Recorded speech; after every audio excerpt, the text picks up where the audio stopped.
Well, hey everyone. Welcome to the Beacon Hill podcast. I'm Joel. We've got Jake here I'm with Jake. me. Yes, you are. How are you? I'm doing great. We've had that new theme song is pretty good. Yeah. Yeah, I like the vibe of it. It gets me doing this a lot. Yeah. Yeah. We got to keep it fresh, keep it new. Mm-hmm. We don't really want to get weary or tired of doing the same thing over and over See, again. That's the thing. You're using your head.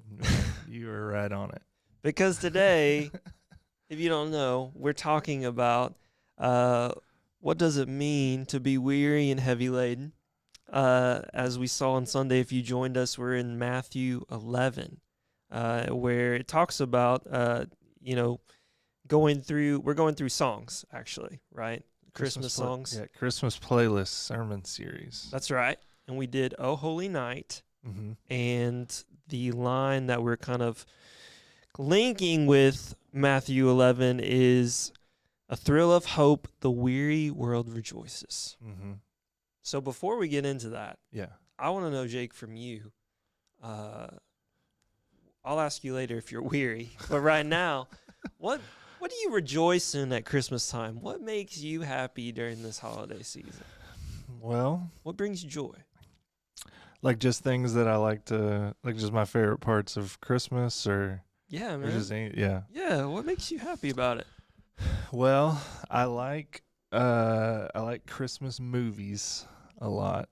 So like we'll get sit on the couch in the living room or I'll watch. And I do this thing where like I'll watch the movie and then I'll kind of just look over at the tree Mm, and just kind of like it's one of those like, oh man, Christmas is here. You know what I mean? yeah. And like it's just this nice like peaceful moment. And then the kids will say or do something, like somebody will start fighting, and then I'm like, hey, cut it out. And then I just look back at the tree, and it's like, okay, this is good again, stuff like that. But no, I like watching Christmas movies, and I like. My mom used to make those little mini pecan pies Mm-hmm. at Christmas time, Yeah. and when I was like in high school, I'd eat like 10 of those things, Dang. just like every time I walk through the kitchen, just like grabbing one. You and think that going. equals a whole? How many of those equal a whole pie? Like 4. There you go. Something like that. Yeah. But that was when I was in high school and couldn't gain weight if I tried. And Yeah. now I'm good at it now. I'm real good. I don't know. What about you? What's your favorite parts? Well, I just want to note, I feel like the opposite effect. You know what makes me weary every year? I hate putting up the Christmas tree. I'm a little Oh, bit of yeah. a Scrooge, but like every Right. year, my wife sends me down to the basement to pick up this huge crate. Yeah. And like I've been that way for a while though. Yeah. My family would always make me and my little brother put up the ornaments for the tree. Oh, yeah. And I don't know what it is about it. Maybe the fact that I felt obligated to Right. made me rebel against the idea. But for a Yeah. long while, I don't like putting up the Christmas You're like, tree. we're just going to have to take this down. Like, what's going on here? Yeah. Yeah. I get you. But it brings other people joy. Like Yeah. my sons, my youngest, Justice, he's 4. The tree brings him a lot of joy. And also, we have this outside blow up. It is a dinosaur with a Santa hat on top of it. Oh, yeah. He somehow convinced us to put it inside. And I'll often get up in the morning and find that he's plugged it in. And this, it's probably, comes up to my shoulders. And he's on the back. And he's climbed up on it, and he's acting like he's riding this dinosaur blow up It's like at 5:30 in the morning. I'll just find him that way. That's awesome. It brings him a lot of joy. Yeah. But Christmas does that. Yeah. It brings joy. But like we said, it can bring a lot of weariness to people. What are some things that make us tired during Christmas time? Well, I think a lot of times it's just all the stuff that you have to do. Like we have different family holidays that you go to, and then you have Christmas parties at church, and you have kids have school stuff, and like Lila's in a play on Thursday, and like And then for us, like, it's basketball season for Emmy, and so it's like all that's mixed in. And to me, it's just like your schedule just gets crazy busy. And so yeah, we try not to get too bogged down with all that, but definitely definitely can take away from what Christmas is supposed to be about. It's easy to get sucked into the schedule. I know, we've had, it feels like something every night the past 5 or 6 nights. Yeah. But looking, charcuterie night's gonna be a joy. that's gonna be, I'll be happy to be there for that. you're gonna be rejoicing for sure. Dude, I'm gonna have so many like cheeses and like meats and crackers and stuff. Like, you know what I mean? We should have a board right here. We really should should. just be. Yeah. You know what people love is to listen to people and watch people eat. Yeah.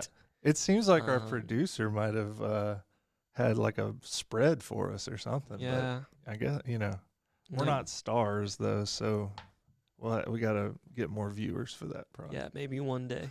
Maybe one day. But in the sermon, and once again, I'm going to read Matthew 11. Pastor GJ made a different, he made a distinction between, surface tired with all these like Christmas events. But some people really come into the season with really like a spiritual tiredness, a weariness. And Matthew 11:28 says, "Come to me, all of you who are heavy or weary and burdened, and I will give you rest. Take up my yoke and learn from me, because I'm lowly and humble in heart, and you will find rest for your souls. For my yoke is easy and my burden is light." We talked about kind of this, this physical tiredness, the surface tiredness. What do you think the difference between being busy and tired and kind of the weariness, the burdens spiritually we find in these verses are? Yeah, I think a lot of times we kind of talked about this on Sunday morning, but just like it can be hard for people that maybe have lost loved ones recently. The holidays are kind of a reminder of that. Or like I said, the busyness of things kind of makes us neglect our own personal time with Jesus. And so like that always can cause weariness, because we're doing everything under our own strength. It can be a time where we just really focus on a lot of different things. Sometimes people focus on the things that they don't have versus the things they do, because there's a lot of, social media. Everybody's posting all this stuff that they're getting or all these parties they're going to. And so it can be really easy to be bogged down with like comparison and, not being content with what God's given you and, all this. There's just a lot of traps that you can fall into, this time of year. I don't know. Can you think of any others? Or? Yeah, I mean, I agree with those. I think there's some, like you said, that we can really heap on ourselves with maybe attitudes that don't line up with what God would want for us, right? This idea that we're going to have the perfect Christmas, and when people don't get along or when plans change, that can be really disappointing. Or, like you said, when we don't get what we want, maybe we just don't have the money to get the gifts that we'd hoped for our family, or to receive the gifts, something like that. I also think, like you said as well, that it can really highlight just some difficult things that are not our fault, just the brokenness of the world.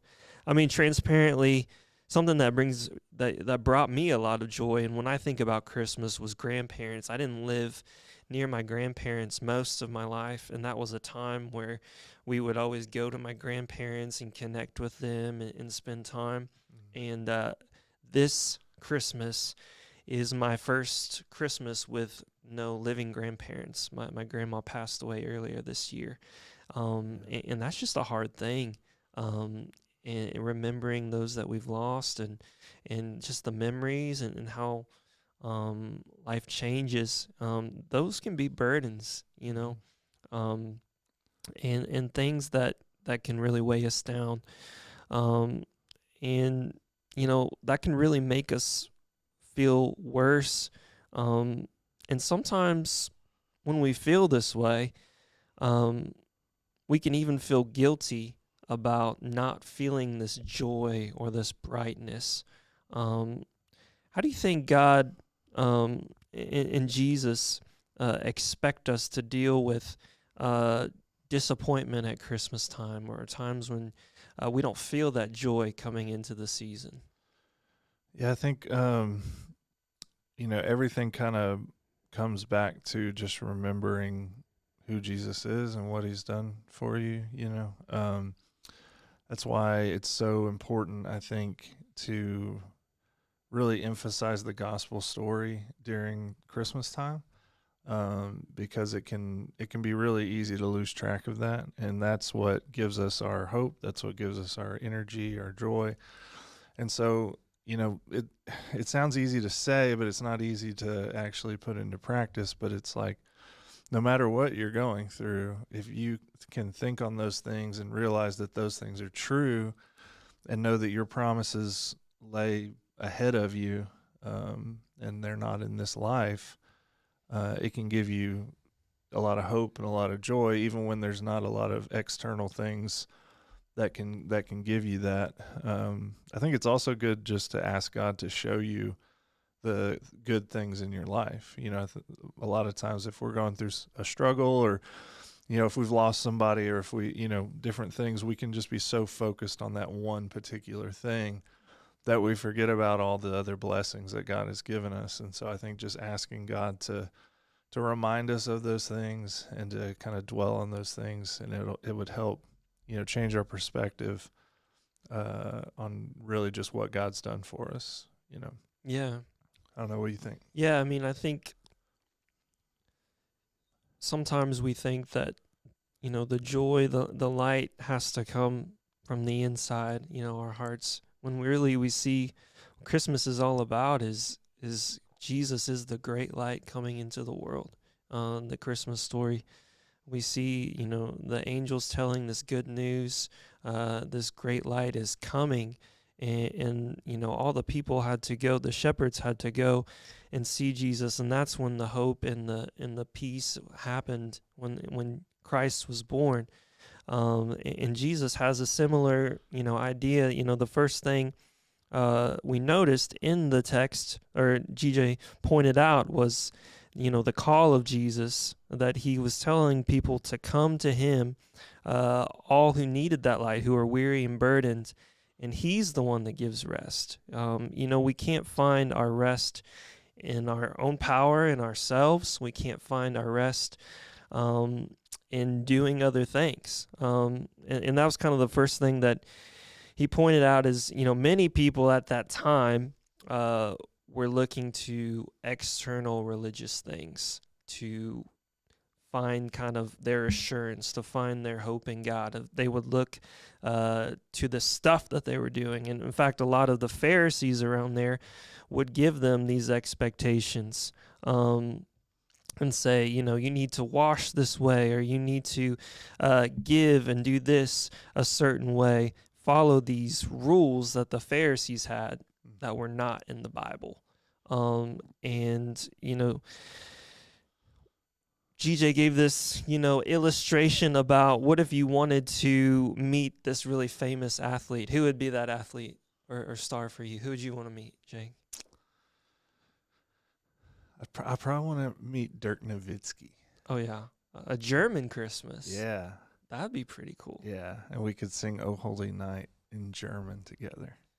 Or Stille Nacht. Yeah. It'd be more him than me, but yeah. He's my favorite basketball player ever. So, and he's 7 feet tall. So he's pretty good. If I can't reach something, he's got it. He's got it. Yeah. What about you? Who would I want to meet? Oh, man, I was just going to ask you. I don't want to be put on the spot. No. Is it a soccer player? I don't know who I would want to meet. Is it me? Who would I want to meet? Oh, man. I'll come back to you on that one. Okay, think about it while we're talking. Yeah, that's tough. But say you went over to Dirk's house. Yeah. Well, when you showed up expecting to, have a nice Christmas with him, Right. instead it was only his family there, and they were just telling you about Dirk, and then you had to in order to be part, and they said to meet Dirk, you gotta follow all of our rules and all the stuff that we're doing. Yeah. And that's kind of, I don't care about those people. yeah. I'm sure they're nice, but I'm ready to see Dirk. Exactly. Exactly. But Jesus says, you don't have to follow these rules or meet these expectations. How would you explain Jesus's actual call to come to me? Well, I mean, the main thing is we, a lot of times, like you said, in church, we tend to think that we've got to clean ourselves up and make ourselves presentable before we can go to Jesus. And really, he's the one that provides all the cleaning and all the rest and all the, the things that we need. And so it's really just about surrendering that control over to him and just saying, you are the one that I need. I know that I can't fix myself. I know that I need your strength to be able to get through whatever it is. And just, and I think Jesus just wants us to come as we are, ready to give everything over to him so that he can work in our lives and have his will in everything that we do. Yeah. I think, when you said clean yourself up, I found myself in my life thinking wrongly about that so many times of, I've sinned. I feel like I'm away from the Lord. But instead of just running straight to him and asking for forgiveness, I've said, well, before I really get right with the Lord, let me get a couple of good quiet times in. Let me, go to church a couple times, and then, God will really be ready to deal with me the way. As if he doesn't know you and everything about you, and you know what I mean? Yeah. We almost try to trick God into thinking we're better than we are or something. Yeah, and as if, volunteering at church a couple times and reading my Bible is going to scrub away what I've done. Right. When it can't. It can't. But Jesus can. Jesus has on the cross. And it's that trusting and knowing and following him. That's what saves us. He's the one. And not only that, Jesus doesn't want us to chase after those things, like the Pharisees had them chase after. He just says, come right to me. And not only does he want us to come to him, but really this verse, when it talks about I'm lowly and humble in heart, or some versions say gentle, it's this idea of he's kind of come down to us, that he wants to interact with us and wants us to run to him.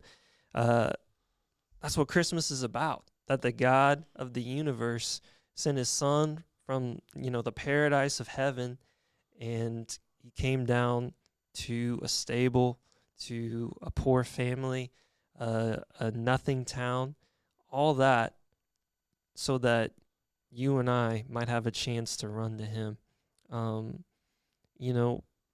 What a beautiful thing that Jesus calls us into relationship with him. Mm-hmm. How might someone see, though, maybe they missed it a little bit. What do you think are some signs that people have chased the call to be a part of church or to be a part of, the religious part of Christianity, but they've missed the call to come to Jesus? What do you think that might look like in a person's life? Well, I think one way to be able to tell that is that, when you're alone, your private life does not match kind of the facade that you're putting on at church. I know that a lot, there's been times in my life where, what I'm thinking and what I'm doing over here does not match the picture that I'm trying to paint to people whenever I'm talking to them or, whatever. And so I think that we can get into this, kind of acting stage where, obviously we don't want to have people think badly of us, and so we're doing that. And then as far as just thinking, like, I think there are times where we think that if we, like you said, if we go to church enough times, or if we start doing a certain thing, that all of a sudden we're going to have this joy that it talks about, or we're going to not really be stressed about things, or that it's going to be a good distraction from, what we've been doing. And it's one of those things where, like, if you don't have the substance to it, if it's not true obedience to Jesus, and it's not motivated by love for him, then all it is just busyness. And it's going to end up actually being kind of this false hope of, something that is a quick fix. And then you're going to end up being further away just because you're not relying on Jesus. You're relying on the things that you think he wants from you. I don't know. Have you ever had any experience with that? Or Yeah, I mean, I think we've all had these times where what's going on the outside doesn't match what's going on the inside, right? It's, maybe you've experienced a stressful getting ready of the family for church, and maybe some tension in the car on the way there. But then once you get out, it's a different smiles and a different story, right? What we see, what Jesus doesn't want is someone that looks perfect on the outside. Even talking about the Pharisees, Jesus called them whitewashed tombs. They looked great. Mm-hmm. I'm sure when they went to the synagogue, the temple, that people from the outside thought that they had everything going on. But Jesus called them, whitewashed tombs, because they're dead on the inside. Mm-hmm. And when we put our trust in what we do instead of what's going on in our heart, it's dangerous. And I think one of the ways we can kind of tell, am I on the wrong track with this? Am I just doing the church thing and not really trusting in the gospel?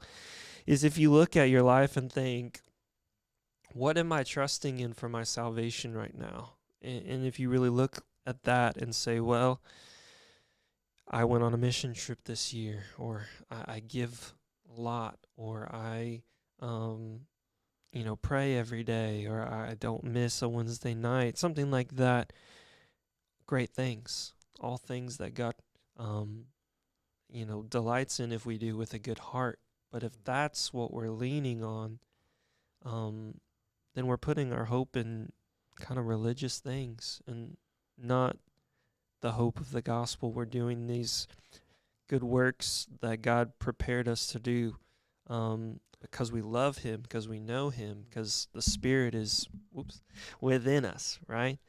Yeah, I think, like, to me, that's a trap that people who have gone to church for a long time can fall into. And it's like, you don't even necessarily have to be going through a hard time. Like, there are times where things are just kind of even, and I think in those times it's harder sometimes for people who have grown up in church and gone all the time. And it's like, well, hey, how are you doing? How's your spiritual life? Oh, it's great. I go to church every Sunday, and I'm on the welcome team, and that's great, and all this stuff. And we can kind of start to just list out the tasks that we do throughout the week that are like Christian tasks, instead of really recognizing, like, man, I may go to church every week, but I haven't read my Bible on my own in a month, or like, I'm not really praying about the direction God wants me to go, or, and we can just kind of float along. Somebody fell on the third floor. Something just crashed on top of us. But so I think, you don't really necessarily have to be going through difficult times to have that weariness. I think that sometimes we can just be floating along, and all of a sudden we're just worn out because we've kind of exhausted our own strength without even really being aware of it sometimes. Yeah. And then, the Matthew 11 talks about that exhaustion, but then Jesus, the second thing that we kind of saw through the character of Jesus is he talks about his yoke, the burden from him is light. You know, that can kind of seem a little bit weird to us because we don't really talk about yokes a lot unless you're getting yoked, you know, in the gym or something like that. Oh, You know what I yeah. mean? But that's not what this is talking about I was here. thinking about omelets. Yeah, that too. Have you ever drank like a yolk raw before? Like Rocky? I've never done that. I haven't either. I can't bring. You said that like you were gonna be like, oh my gosh, so much energy. You just look like someone, you know, that I know you're fit. Have you ever done that, GJ? No. Would you? No. I mean, if I needed to, I could make it through. But I think we're running into a bit of a foliage situation here. What did I say? Oh, it's not yolk. It's yolk. It's not yolk. Like an egg is a yolk. That was me. Yeah. But I'm saying both of you all are saying it. Yeah. Well, I went along with it. I don't say when I talk about an egg, I don't say yolk. I just say yolk. Yeah. And maybe that could be a flaw in my own character. You never know. I feel like there's a great joke to be had though about not being unequally yolked Right. That's true. with an egg, Yeah. like Yeah. 2 eggs. Yeah. Anyway, That needs to be your next that's sermon joke. that's my only contribution to today's podcast. Thanks, man. Yeah. Well, we needed that clarification. Everybody's like, I wouldn't even think about that. Yeah. Now I think Joel and Jake are idiots. I heard nothing you said after you called it a yolk. Right. Yeah. If you're still listening to the podcast, it's yolk, not yolk. We appreciate you. We appreciate This is We appreciate the Beacon you. Hill podcast. It's all about grammar and Yeah. pronunciation. It really Exactly. is. It really is. Well, he says, take my yoke upon you, right? Right. And, you know, But how if does... by the way, if somebody thought that it was an egg yolk, when you read that, that would probably sound even stranger. Yeah, my yolk is easy. Yeah. Is it over easy? It just might be. Yeah, there you go. I'm all scrambled after that. Very scrambled. In case I- you were wondering, this is what happens in the church office. And don't I say all the time, like, if people could hear the types of conversations we have, they'd be like, really? These guys are in charge of everything around here? That's what we try to do on this podcast, just pull back the curtain a little bit. Yeah, exactly. They're probably not that surprised. Let's be honest. Man, how is Jesus's yoke? How is his burden easy and light? Well, I think the best thing about it is that we don't have to, like you said, we don't have to work in order to experience it. You know, like we don't have to try to do things on our own and, you know, go through this checklist of things before we can experience true joy and peace in Christ. I think, you know, that's the thing that, like GJ was talking about, how, you know, how the Pharisees were like putting things onto people that were unnecessary, like a yoke, Y-O-K-E, and causing them to be weighed down by those things. And I think that, you know, his yoke being easy, burden being light, is that we don't have those extra things that we have to go through in order to get to our experience with Christ. We just have to give things over to him. And when we do that, even though we're in times that may be hard, they're easier to go through because we have understanding of his love for us, and we have the peace that passes understanding that it says that we receive, and we have promises that we look forward to that can give us hope and all those things when we truly rely on Jesus instead of ourselves. Yeah, it is such a freeing thing to come to Jesus and see really what he desires from us. Is rest and hope and faith in him. And it's such a freeing thing.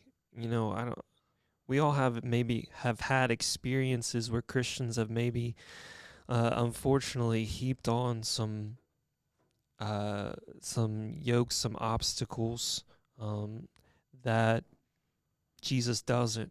And what a hard thing that is.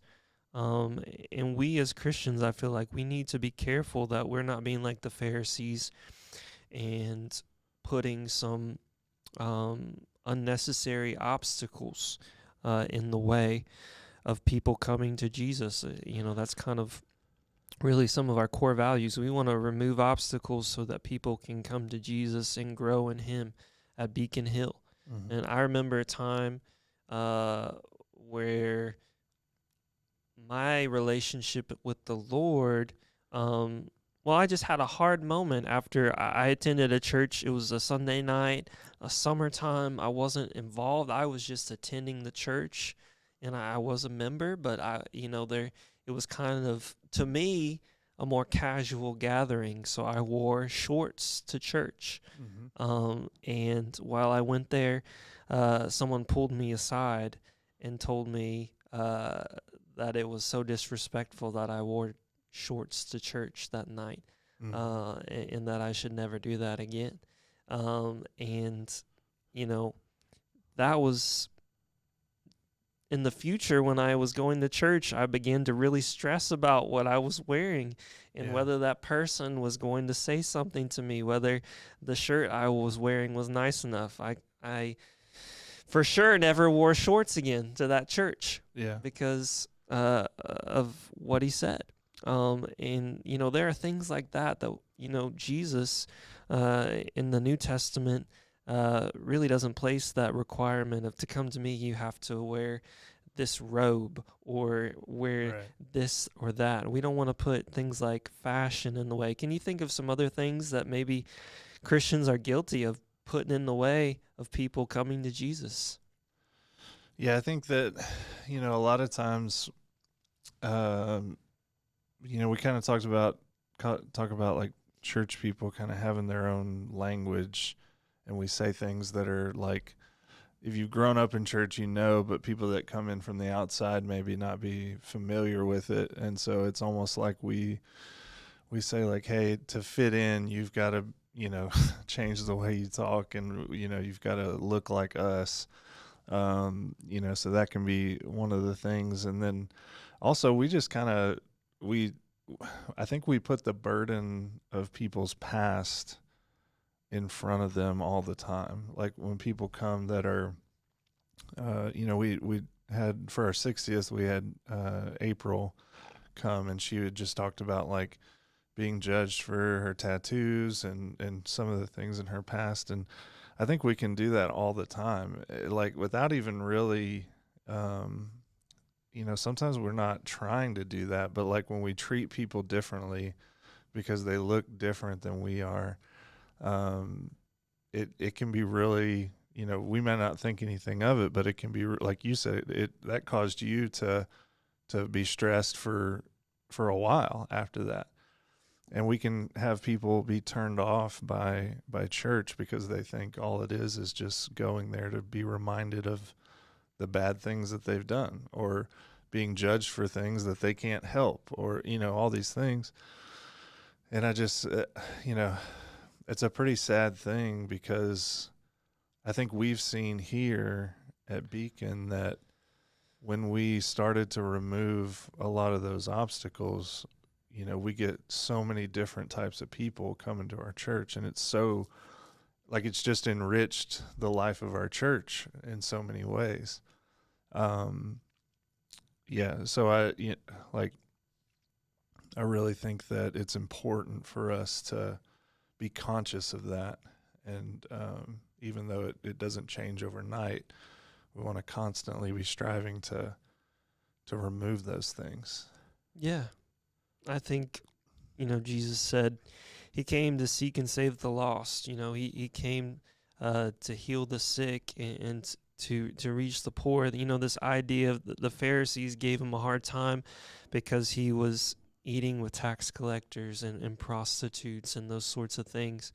And we may not always say it, but I know in the past I've been guilty of, let me share the gospel with this really nice, put together person.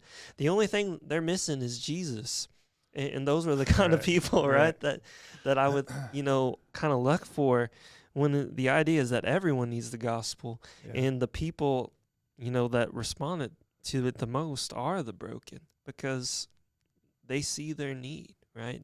Right. And everyone needs Jesus, but we don't need to put in obstacles of, well, that person's not ready or that person's not, close enough to getting their life together. No, Jesus is gentle and lowly and humble enough to reach them at rock bottom and change them and bring them. And so we need to be the people, the hands and feet, and bring those people the gospel and tell them the hope and the light. And in that, the last thing we kind of looked at was, the comfort of Jesus, that Jesus gives them rest in their souls. What do you think are some ways when we follow Jesus, how do we experience that rest in our day-to-day lives? I think when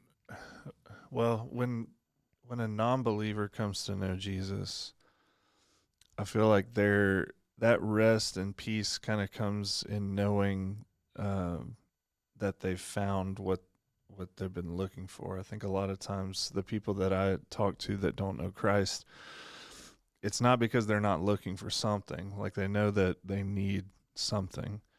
And so I think a lot of that peace comes from like this thing that I've been striving for and the questions that I've had and all of these things that I've struggled with, I now have an answer for and a purpose behind it, and that can be really great, for sure.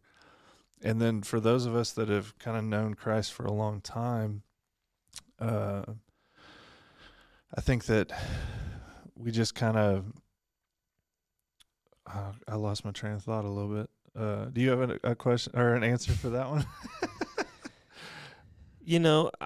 There have been times in my life where it's felt like there's these overwhelming expectations. Maybe some other people have placed on me. Maybe sometimes I've put expectations on myself. Mm-hmm. And I feel like when we really run to Jesus and take up his yoke, it's telling us that, we don't have to meet these expectations.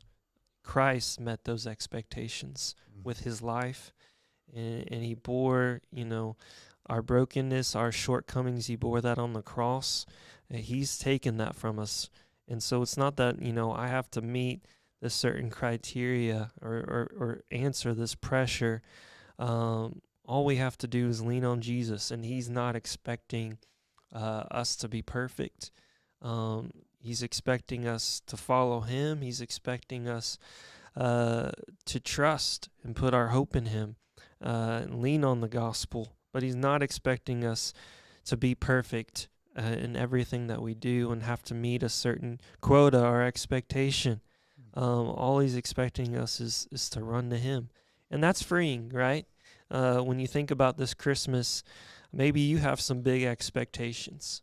And with family, with others, I think when we really are trusting the gospel, it brings more thankfulness for what we have. And I think it also maybe lessens our expectations for everything to be perfect and just so, because it never will be here. There will be no perfect Christmas until Jesus returns again, that great light returns again, and we're with him in heaven for eternity. and we can only have that hope. We don't have to worry about today. We don't have to worry about tomorrow if we have that hope for eternity, that we know Jesus, that we've trusted in him, and that we're living our life walking with him. That's what truly gives us hope. And so, if you're out there and you're struggling this Christmas, I hope that you won't run to things, to other people to fill in, but you'll see that Jesus wants to take that burden from you. Maybe a first step, if you've never been to church, you can go to church. Maybe a step you could take is praying this week, God, here's a burden I have in my life. Will you take that, Lord, and let me trust you with this burden, that you're more than enough to meet that. I think that we can always know that the Lord hears us. It says in this verse that he cares for us and that we can run to him. So I hope that this Christmas that we can do that, listener, that you can do that and know that Jesus is always there for you, and that we can have joy this Christmas and be free from weariness because of Jesus. Anything to add to that, Jake? No, I don't know what I was going to say when I lost my train of thought, but it wasn't going to be as good as that for sure. So I'm thankful for you this Christmas. I'm thankful for you too. Thankful for you too. And I still can't if that think. doesn't work, get you a mini pecan pie. I still can't think of a celebrity to meet. Yeah. Maybe Jameis Winston. There you go. He seems like a nice dude, and I like crab legs a lot. There you go. Jake, can you give us a preview? Do you know what the song is this week? The song. Sunday? Yep. The song for this week is "Hark the Herald Angels Sing," and that's actually a really theologically rich song. Like, we kind of sing it. And the reason for this series that we're doing is we sing a lot of these songs without really thinking about it, because we've just, every year we've been alive, we've known these songs at Christmas. And so come on Sunday, 10:30, check it out. It's going to be a really good time. Yeah, I hope you can be there. I love to learn more about Hark. You know, he sounds like a good dude. Yeah. His name's actually Harold. Oh, Yeah. I gotcha. Yeah. That's a His common nickname. misconception, I guess. So, people think it's Hark, but it's actually Harold. It's Harold, It's yeah. the Herald Angel. And he's really into egg yolks, I hear as well. Oh, no doubt. Just drink some raw. It's awesome. If you've made it this far, thank you so much for joining us, and we hope to see you this Sunday. We can worship with us at 10:30, or if you want to join a group at 9:15, our Grow groups, we have groups for every age, so you can join us then. Hope to see you this Sunday.